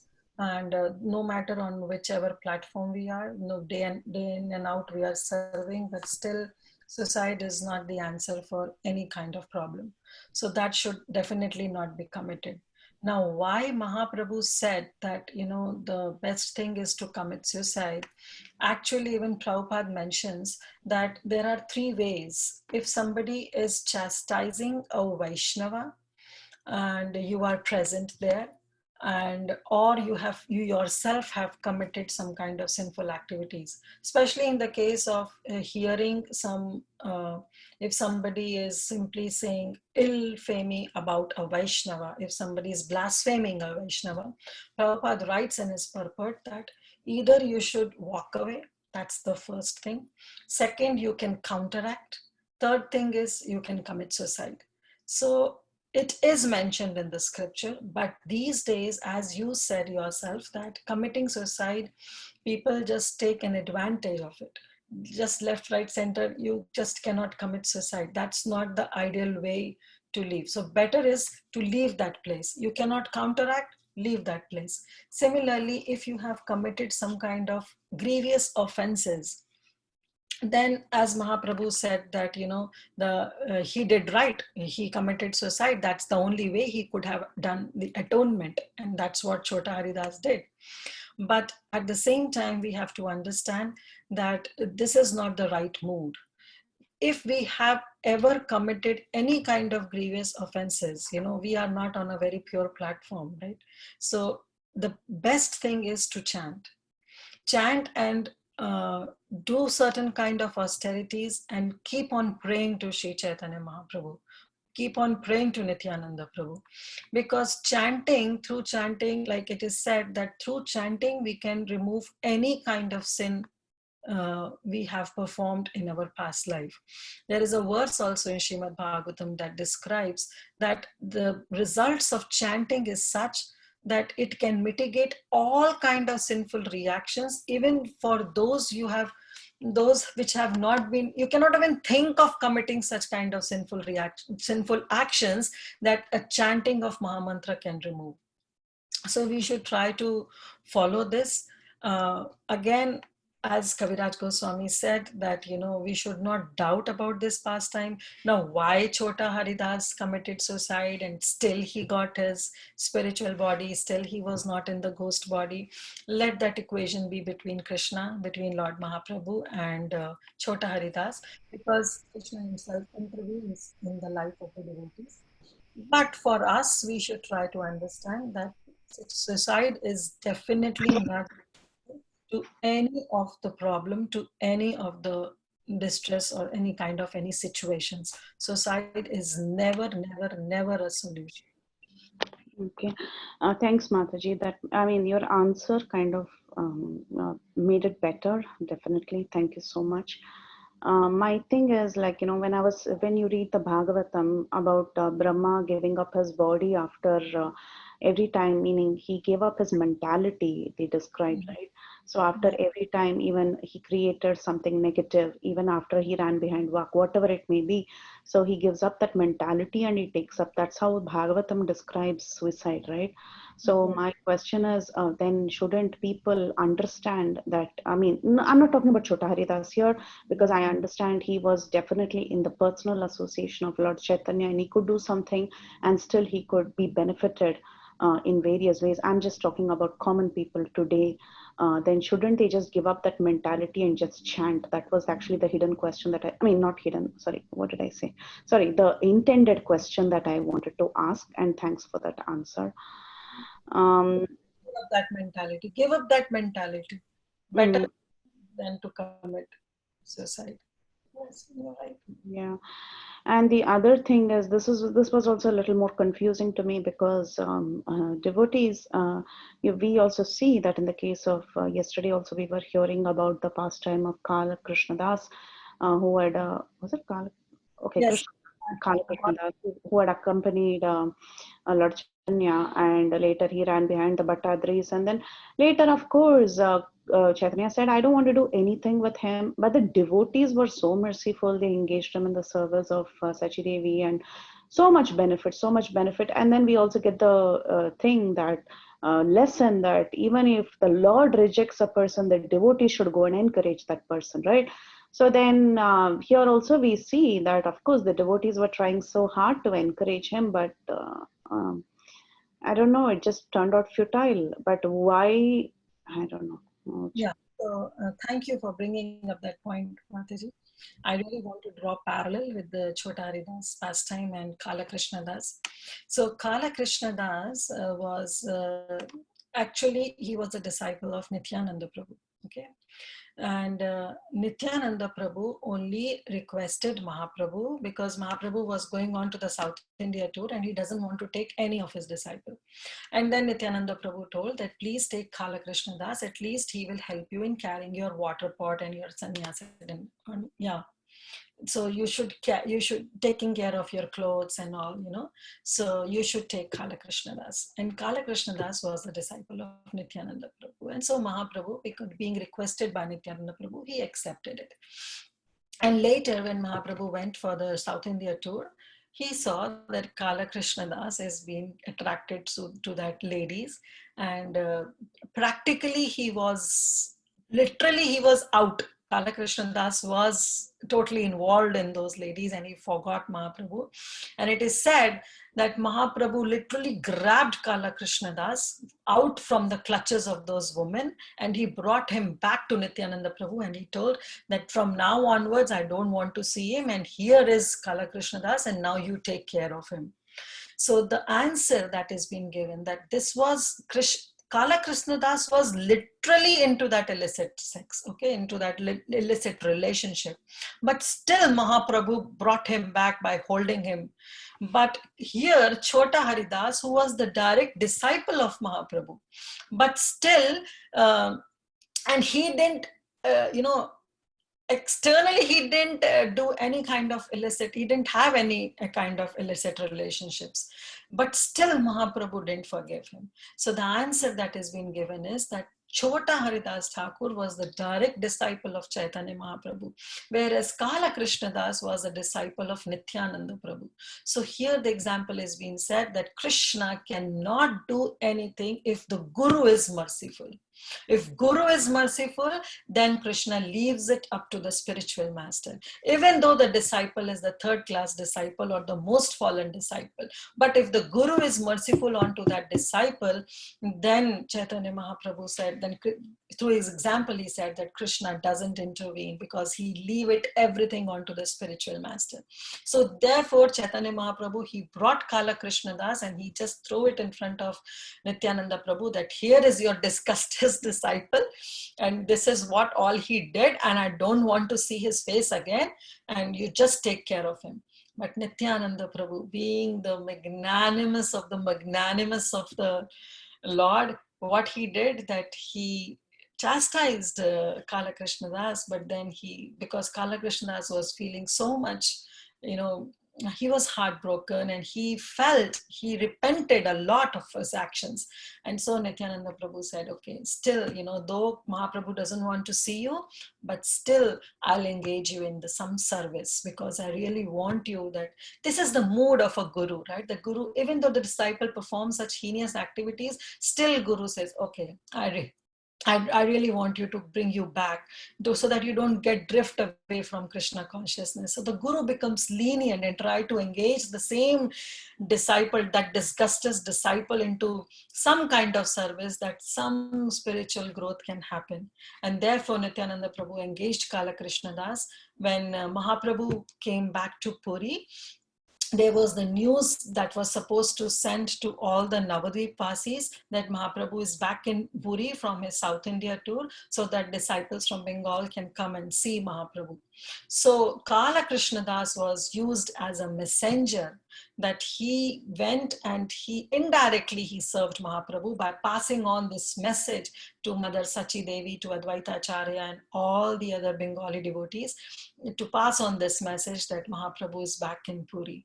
And this way, indirectly still he was engaged, but it is all because of the mercy of the Nityananda Prabhu. And that's what it is mentioned, that the spiritual master, the importance of spiritual master is also being highlighted in this point, that spiritual master really want all of his disciples, even though they may be into a third or fourth or 10th class disciple, but still the spiritual master want that all my disciples should be engaged somehow or the other, yena kena prakarena, somehow or other be engaged in Krishna's service.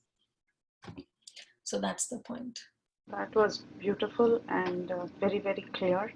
And I was also reminded of Srila Prabhupada, some of the memories of Srila Prabhupada, how Prabhupada very gladly accepted some of his devotees and he blessed them that they could continue very nicely even after having an apparent deviation. He was so happy to take them back.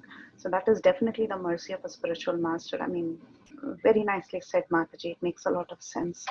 So it is so important to be under the shelter of a spiritual master than be directly under the shelter of Krishna. Surely, yes, yes. And I remember in this regard, Prana Govinda Prabhu, I just heard his class recording. He said that this is what the right understanding is, that you should understand. I know, yeah. spiritual master. We Oh, should all stand under the shelter. This is the understanding point. So this was really nice.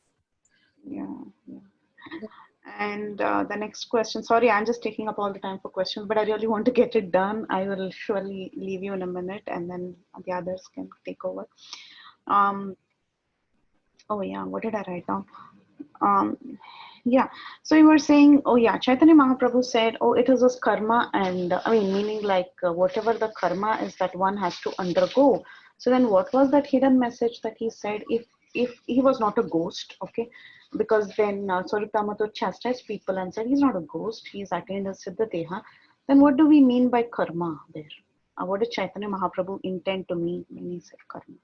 No, like he said that when Shivas Thakur, he came and he asked Sri Chaitanya Mahaprabhu, though Shivas Thakur came to know, right, from one of the devotee, that this Chota Haridas has committed suicide by entering into the rivers of Triveni. But still Shivas Thakur, he came back to Sri Chaitanya Mahaprabhu and inquired, where is Haridas? Where is Junior Haridas? And then Lord replied that a person is sure to achieve the results of his fruitive activities. So this is what Mahaprabhu trying to say is that since he has done some kind of heinous activities, so definitely it's not that he has become a ghost. That's not that was not the point of Mahaprabhu. But he just want to say that if you have done something wrong, then you have to bear the consequences. And what Mahaprabhu wants to bring up this point, as per my limited understanding, is that he wants to tell Shivas Thakur that since he disappointed me by not following the rules and regulations that I have laid down, so definitely he'll never be under my shelter. And so I, banished him. So that point Mahaprabhu told that I have banished Chotaridas and I don't know where he is, but definitely because he performed some activity, so he has to bear the consequences. And so I don't know where is he. Though internally Mahaprabhu knows, but externally he told to Shivas Thakur that, everybody has to bear their own karma. He offended me, not following my orders, so I banished him and now he's on his own. And later Shivas Thakur told that this is what I'm hearing. And then Mahaprabhu simply smiled and he said, okay, if he has committed suicide, then this is the best atonement he could do. Okay. And is there anywhere, like under a written thing that actually this Chota Haridas was a disciple of Lord Chaitanya? Yeah, I have not come across, but this is what I heard, that, he was the disciple of Sri Chaitanya Mahaprabhu. Sri Chaitanya Mahaprabhu himself accepted him as one of his disciples. Okay. Okay. And so that part of where Srivas Thakur gets to know, can you just repeat that portion again? Because again, I didn't hear that portion fully.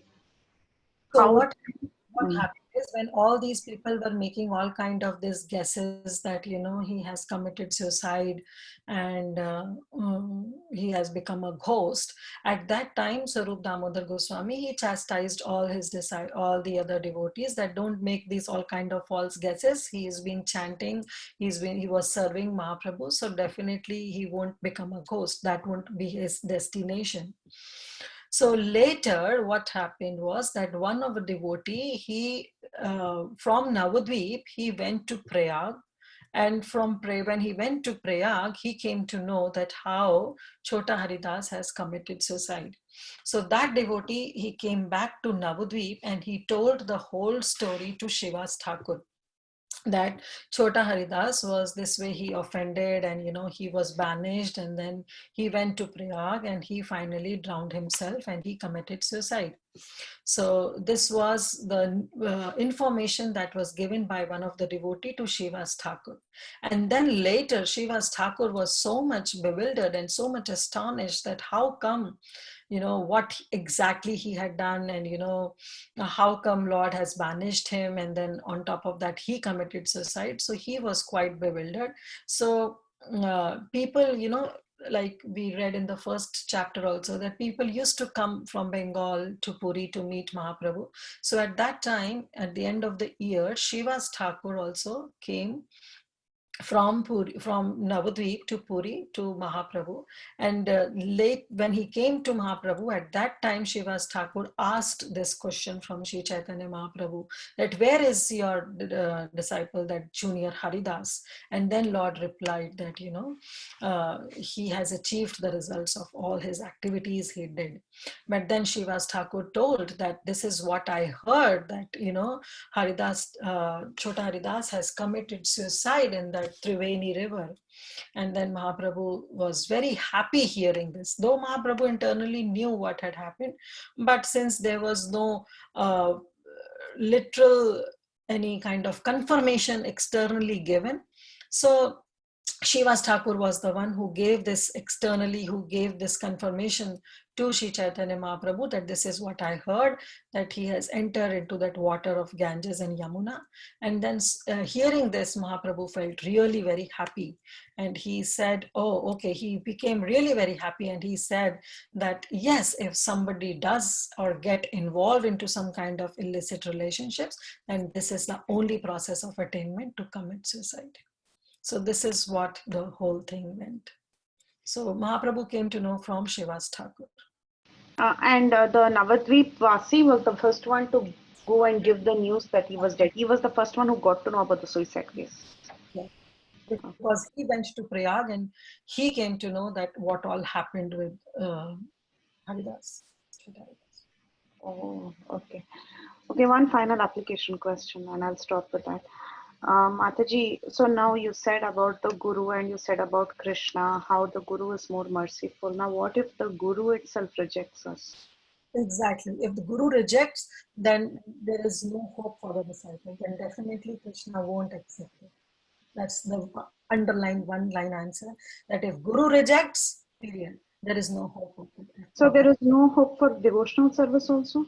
For the devotional service, if the Guru Avagya, the following not the orders of spiritual master and blaspheming one spiritual master, or if the Guru rejects a disciple, there is no hope for the disciple. Literally no hope. Even after the birth after birth? Birth after birth, I don't know, but for the present birth, definitely. Maybe that person may get, into some kind of body, or may not be into a human form of body, and then the evolution process takes place. Then he may come on to that human body. That's a separate thing, because it is also said that swalpasya dharmasya, right? That even a small amount of devotional service, it doesn't get into waste. So maybe in the next life, birth after birth, there is some hope. But in the present life, if the Guru is offended, then there is no hope for the disciple, no hope at all. Thank you, Mataji. Thank you. It was quite an intense class, and thank you for taking it up and covering it nicely. And as I always say, when you speak, I listen, meaning I really listen. So thank you. Thank you for this. It was very needed. Thank you so much, Hare Krishna. And I'm sorry to hold up everybody. You all can go ahead. Hare Krishna Mataji, a very nice class.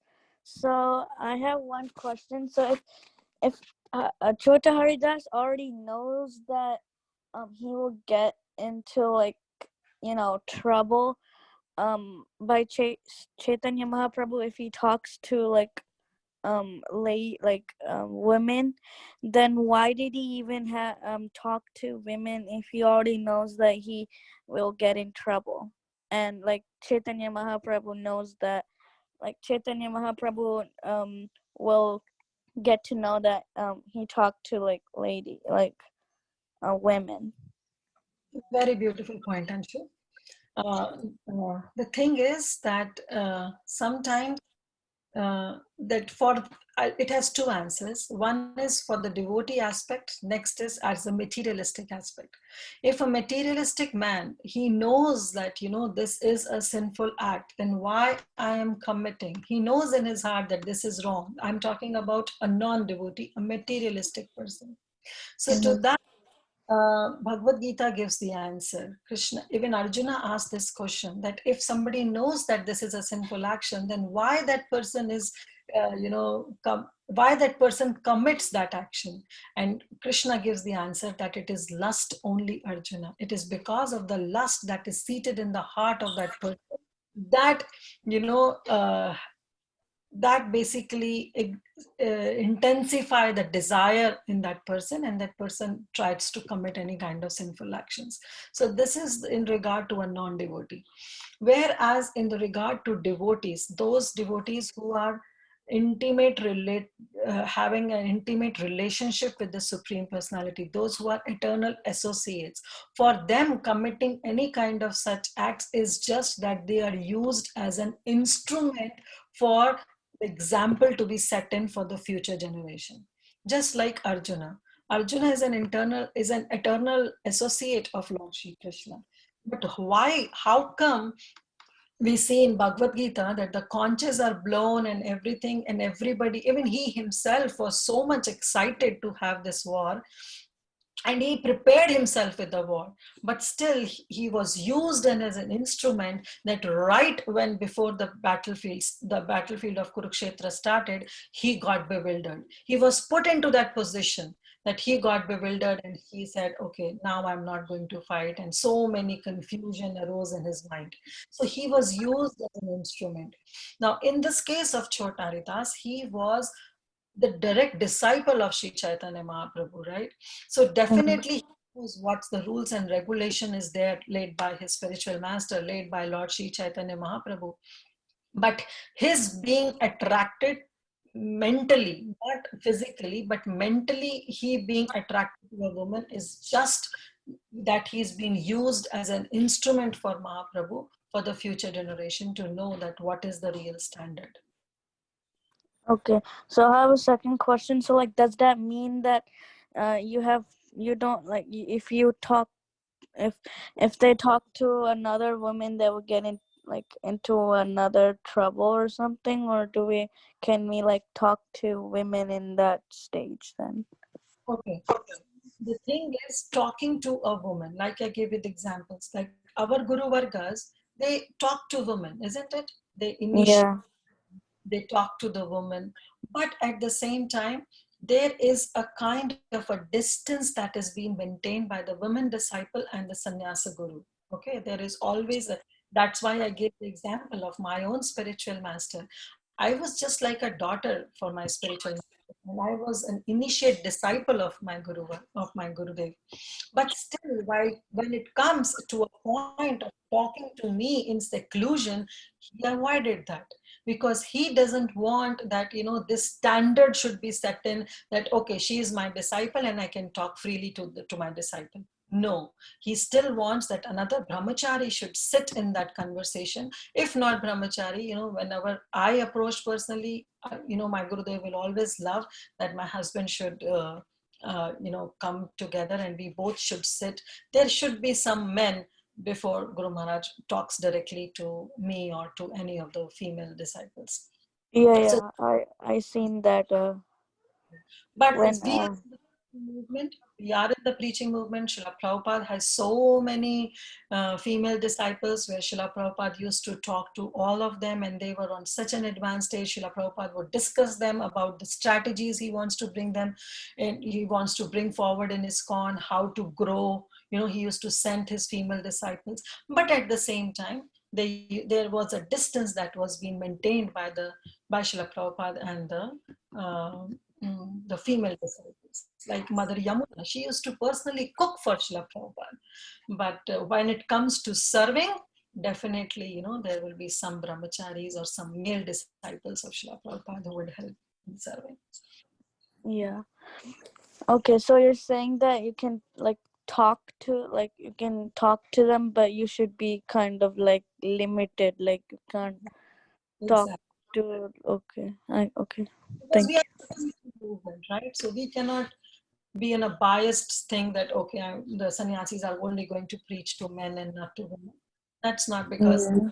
the Bhagavad Gita teaches that we are not the body and we are the soul. So when it comes to the preaching movement, we should adhere to this principle that we have to preach everybody, no matter what. Like, why to talk only about the sannyasis getting involved into all kind of, these things? Why not me myself? Even when I go for a book distribution, I also give books this is not only for the males, this is for the females also, that even I go and distribute books to some men, but Yeah. maintain a distance, don't approach them in seclusion. So that is the point. The consciousness should be there, and the mood should be right, that you should not approach in seclusion. You should always, that's why even Prabhupada says that whenever somebody goes and knock to the door and goes from door to door book distribution, make sure that there is one male and one female. Both of you should go together, so that you don't know who is going to open the door. So be cautious, right? So that's Yeah. Yeah, thank you very much, Mataji. Your classes are very nice when I listen to. thank you for your beautiful question. Thank you. Hare Krishna Mataji, thank you so much. So nicely you explained, and then question answer session also, it was very nice. Always very inspiring your class. Mataji, I have one question. Mahaprabhu rejected Haridas, Chota Haridas Thakur. Then this question is always in my mind. Mahaprabhu is so merciful to the fallen, even though so fallen, Patita Pahavana we say. And then which sense he is merciful to the fallen, means one sense he is so merciful to the fallen, other sense so many times we see he's very strict in so many things. Means how we can understand his merciful nature, Mataji? Very good question, Anjana Gopika Mataji, and a very insightful question, I should say. Yes, Mahaprabhu is Patita Pavan, and he is the most munificent incarnation ever. But at the same time, so that people like us don't take undue advantage of his merciful nature, Mahaprabhu depicted these pastimes. So that we don't say that, okay, I can go to any extent and Mahaprabhu is going to protect me. No way. Mahaprabhu also had some principles, some rules and regulations laid down, that at least bare minimum follow them.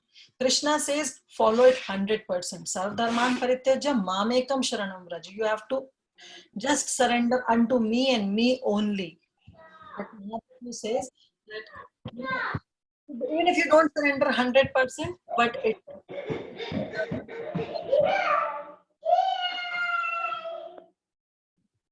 that's why it is said, right? The example is being given that if you have to approach an examination, then you have to write whatever you write, you'll get that much marks. That is what Krishna's justice is. If you write 70% of your exam correctly, you'll get 70%. And if you get right 40%, you'll get 40%. Give and take. That is what Krishna's justice works. Mahaprabhu's justice works is that you have to come and write your exam. Don't worry whether you are writing right or you are writing wrong. At least come and write your examination paper, and then, I'll see it accordingly. So you have to write, means you have to follow the principles. You have to follow the rules and regulations to get the mercy of Sri Chaitanya Mahaprabhu. So he is little more lenient than Krishna. Then comes our dear Nityananda Prabhu. Nityananda Prabhu says, forget about answering any question. Just come and appear for the exam.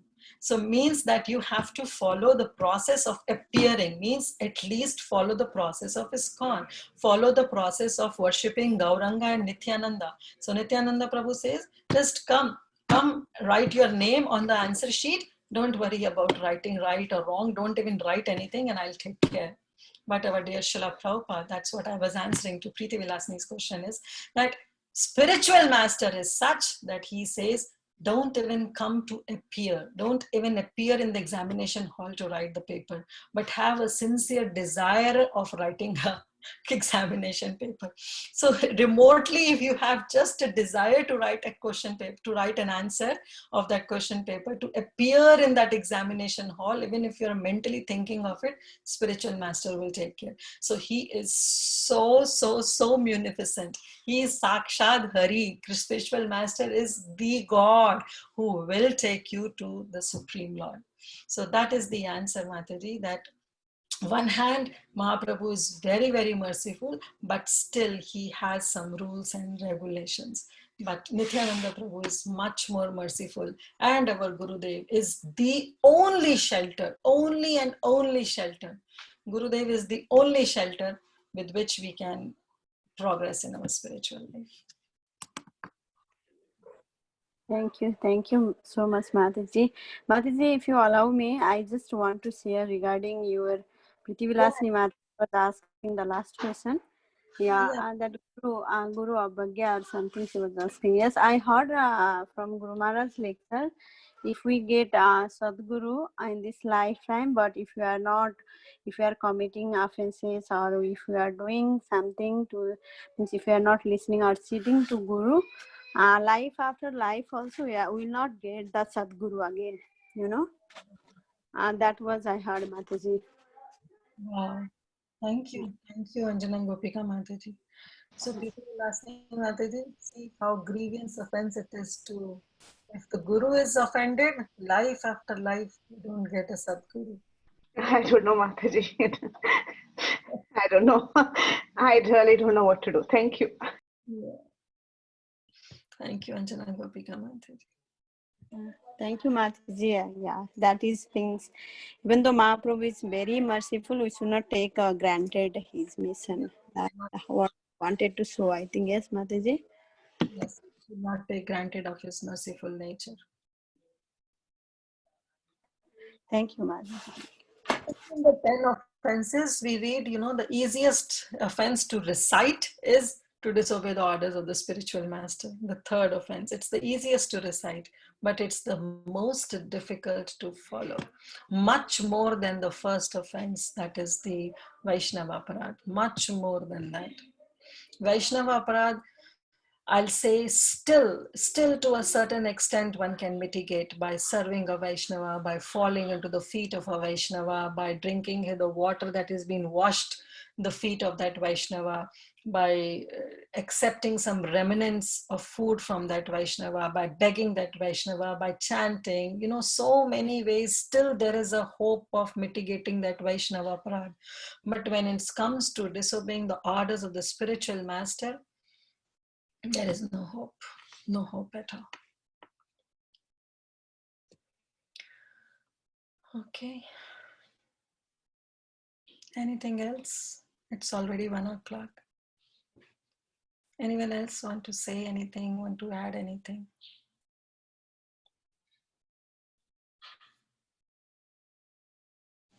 Hare Krishna Mataji. Oh. Mataji, such a wonderful class, Mataji. So much of information, to take lots and lots of information, but you put it so nicely, Mataji. So finally, I try to understand, Mataji, that Chaitanya Mahaprabhu wanted to set a mark that nobody is going to deviate it in any situation. So he wants to set a strong mark. So they used Chota Haridas in that way. And Mataji, actually from the negative characters, we learn more. Actually, the part where the negative characters appear more than the positive characters, they teach us more. I feel like that. So it's a lot of information. And Mataji, the point where Preeti Vilasini Mataji was asking about committing suicide, So when you said there are 3 things to do if you do a Vaishnava aparad, if you speak something angry or bad to a Vaishnava devotee, like walk away or counteract to it, or we commit suicide. So I just remembered Mataji in Mahabharata where Arjun faces that. He says something bad to his brother Yudhishthir, and Arjun goes to commit suicide by himself because he was trying to follow the third one, and Krishna strictly objects, saying no, never commit suicide. So it's a point where even it is said in the Vedas, so we need to follow. Even when Arjuna was doing it, Krishna was there. He said, no, nobody should commit suicide. So what do? You praise yourself, or you praise yourself instead of committing suicide. And to counteract that abarada, you praise your brother. So if you are blaspheme your brother, sorry, your brother, and then because that's equivalent by killing somebody, because his vow was that if somebody tells me to put down my Gandiva, then I'll kill that person. And Yudhishthir Maharaj, he was being so much injured by the arrows of Karna, and then he went to his own shivir and then the tent, and then Arjuna followed, and then Yudhishthir said, how come you are here? Have you killed Karna? And then he said, no, I came to know that you are injured, so I came to see you. And then Yudhishthira Maharaj was so annoyed and he said, why you are carrying this Gandiva? Better to put down that you have not even killed Karna and you came running after me. And then Arjun was in such a dilemma because his vow was that if somebody will tell me to put down my Gandiva, I'll kill that person. And then how he can kill Yudhishthira Maharaj now? He's his elder brother. And then Krishna intervenes and he says, killing doesn't mean physical killing. You can kill somebody through your words also, which is much worse than killing physically. And then he told Arjuna that, okay, now instead of killing physically, just blaspheme your brother. And then Arjuna throwed all the blasphemy on Yudhishthira Maharaj that because of you, this Kurukshetra war is happening. You only were so much into that dice game that you didn't even bother to keep our we brothers and Draupadi to stake, and you did so much, and you are the only cause, you are the only responsible person. So this way he started blaspheming. So it's equivalent to killing Yudhishthira Maharaj. But now after blaspheming a Vaishnava, especially an elder brother who is just like a father figure, how can you blaspheme? To counteract that blasphemy is that you should commit suicide. And then Krishna intervenes that no, please don't commit suicide, because another way of committing, like suicide is again you are giving up your body. So giving up your body, another sense is try to praise yourself, because then you will feast your ego. Giving up your physical body or feasting your ego is equal, is on the same platform. So he says, don't give up your physical body, because this physical body is needed for this war. So why don't you just feast your ego, start praising your own self. So keep on praising yourself. And then he started praising that it's because of me that you will be able to win this battle, and I've killed so many soldiers, and because of my Gandiva, because I got so many weapons, I went to Indralok, and this and that. He started praising himself. So this is also one of the way that Krishna is. Thank you, Lakshmi Mataji, for bringing up such a beautiful point. Yeah, that suddenly struck my mind, Mataji, because that point where Krishna strictly says nobody should commit suicide. So that's a valid point for us to add, even while, because the Mataji, this chapter, there are many hope to misunderstand. Like for me, a beginner, like the question rises again, you see why he's so merciful, Chaitanya Mahaprabhu, but why did he, he was so strong with him and it's so hard, and why did Chota Haridas commit suicide? So for me, beginner, it may be many chance to misunderstand both of the characters, even Chaitanya Mahaprabhu and Chota Haridas. So it was, we need more time to realize all this, Mataji. So I just wanted to add that. And one more point, Mataji, the point where you said the stages, Mataji, where every day the devotees would go to Chaitanya Mahaprabhu and appeal for Chota Haridas. So one time they go, the Swarup Damodar went, and next day they went in a group, and even finally they went to Paramanandapur. So even while taking so much of attempts, Chaitanya Mahaprabhu is so strong. But we know his heart is like a flower, they used to say, like a rose. But in his principle, he was like a thunderbolt. So yeah, so that justifies how strong Chaitanya Mahaprabhu was.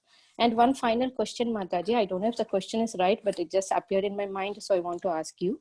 Mataji, you mentioned like Srila Prabhupada used to say to the sannyasis, well, while he knows that they're unable to continue the sannyasa life very efficiently, he advised them, you take grihastha and then go to vanaprastha, then again come back to sannyas. You mentioned that point. No. Maybe you have misunderstood, Lakshmi. Yeah, yes. Not that to his sannyas disciple he'll say, but those who will approach for sannyas, not yet sannyas, okay? They are still brahmachari, not yet taking sannyas. But if Prabhupada feels that, they are not fit to take sannyas, then he will say that come into the Rastashrama. Oh, the persons, so the devotees who are not yet taken sannyas, they come and request to take sannyas. Okay, Mataji. So in that point, my question was, Mataji, what attracts the devotees to go and take sannyas? Because they are new devotees. So why do they appear for it? Because at that time, Prabhupada was present in this planet, and there was an initial enthusiasm that out of sentiments that okay, I can give up this life to Srila Prabhupada, I want to give up whatever Prabhupada says, so let me take sannyas. But Prabhupada knows the heart of everyone, who is ready and who is not ready to take sannyas. So Prabhupada warned few of his disciples that no, it's better for you to get into Grahastha ashram. Like we see even in the pastime of Raghunath Das Goswami, So Das Goswami was from an aristocratic background, and he also approached Chaitanya Mahaprabhu that I want to serve you. But Mahaprabhu knows that Das Goswami, Raghunath Das Goswami, wouldn't get any kind of permission from his family because his family wants to get married. So Mahaprabhu said, no, you go back, you go get married, and then probably you can. So, Krishna sitting in the heart, Prabhupada knows everybody's heart, so therefore they want them. But like in the case of my spiritual master, my spiritual master writes in his book, Ocean of Mercy, that he joined ISKCON in January 77, and then in 77, and then in March during the God Purnima, he got his first and second initiation, and then in August after 3 months he got his sannyas also. So Srila Prabhupada just told that, just give this life to Krishna, and you have been wandering for so many lifetimes, so now give up this life to Krishna, and I'm giving you sannyas initiation. And Gurudev writes in his book that Srila Prabhupada didn't even let him think of that whether is he ready for taking sannyas initiation or not. But Prabhupada knows that how sincere he was, and so Prabhupada granted him. And in November, Prabhupada left this planet. So it was just a 10 months association. But in 10 months, Prabhupada knows the heart of Guru Maharaj, and so he gave all the 3 initiations. So this is the point, that Guru knows who we are and at what level we are. Okay, Mataji. So I'm trying to understand that the new devotees, when they go to ask for sannyas, they may be not in the intellectual part, maybe. Like because of the enthusiasm, they may go and ask. Maybe through initial enthusiasm, through sentiments, but that should not be the case. It should be perfect intelligence, thinking all the pros and cons. But Gurudev knows, so Gurudev's decision is final. And final one thing, Mataji, it's 7 instructions which you said in the end, Mataji. Actually, I think like we need to have a separate session for that, because each and every instruction is so, we have to explain it detailedly, the 7 instructions. Maybe what we can do is, I don't know who is taking, tomorrow is Thursday, right? So Monday. I was thinking if somebody can take up, this is the last verse number 172, the translation and the instructions from this chapter. So if we can repeat that will be very helpful. Maybe some devotee can take up this service. Yeah, Mataji, we can assign it to the Monday speaker. Or we can assign it to Adigadadhar Prabhu if he can. Yeah. Right distance.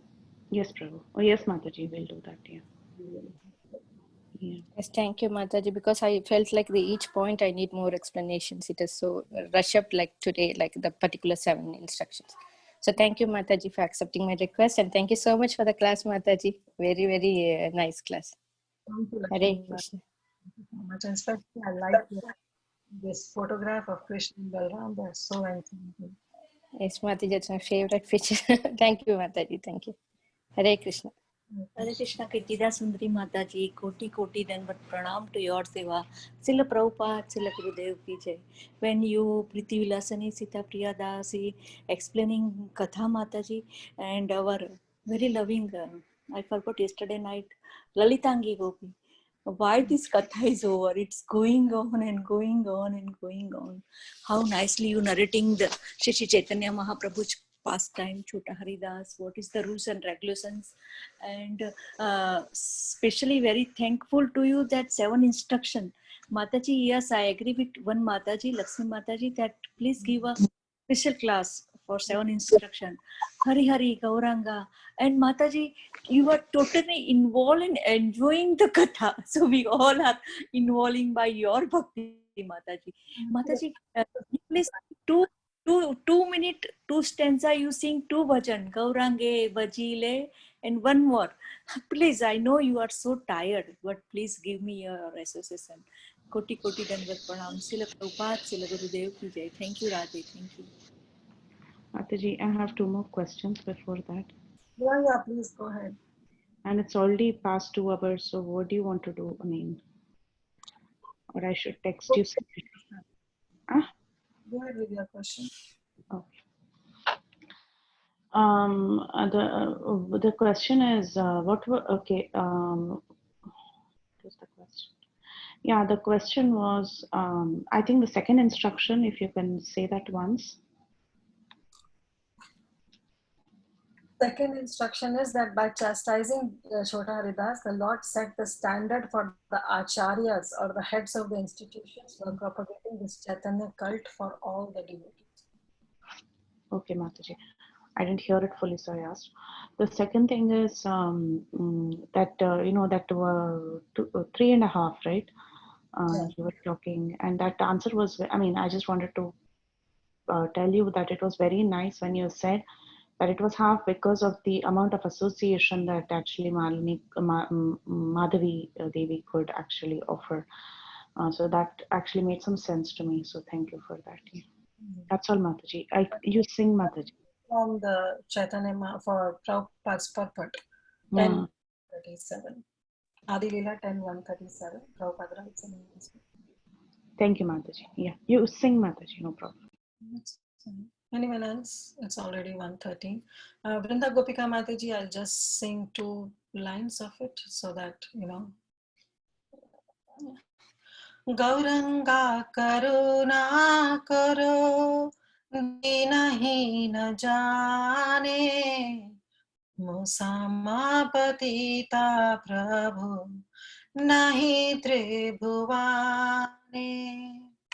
दंतत्रे न धरी गौरा दाकिए तुम्हारे कृपा करिए show आम हृदय मंदिरे जड़ी दया न करिबे पतिता देखिया पतिता पावन नाम किशोर लगिया.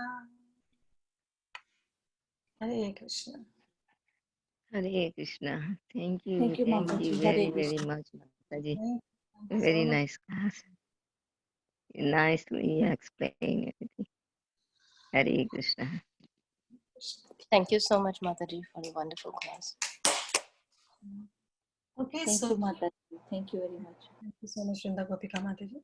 So we'll stop here. So Preeti Vilasani Mataji, please make a note that 172 words can be repeated by Adi Gadadhar Prabhu or Ramakantari Prabhu, whosoever wants to Yes, take up yes. this. I will let them know, Mataji. Yeah. Here we can start with the chapter 3, that is the glories of Sri Haridas Thakur. Okay, Mataji. Yes. Thank you so much, Mataji. Thank you for the very nice class. I mean, I'm so glad it came to you, the entire class, and you made me really think a lot. Thank you very much for that. Thank you so much. We can end the call. I wish we shouldn't, but we have to. So we'll end the call. Vansha kalpatarubhyash. कल्पतरुभ्यश्च कृपासिन्धुभ्य एव च Patitanam पतितानां पावनेभ्यो वैष्णवेभ्यो नमो नमः. Koti Vaishnavrinda ki jai, Srila Prabhupada जय jai, Shri जय Chaitanya Amrita ki jai, Shri Chaitanya Mahaprabhu ki jai, Jai. Grace Kirtida Sundari Sundari Devi Devi ki jai. Jai. Hare Bol. Hari Om. Thank you, Mataji. Hare Krishna. Thank you, Mataji. Thank you, Kirtida Sundari Mataji. Very nice.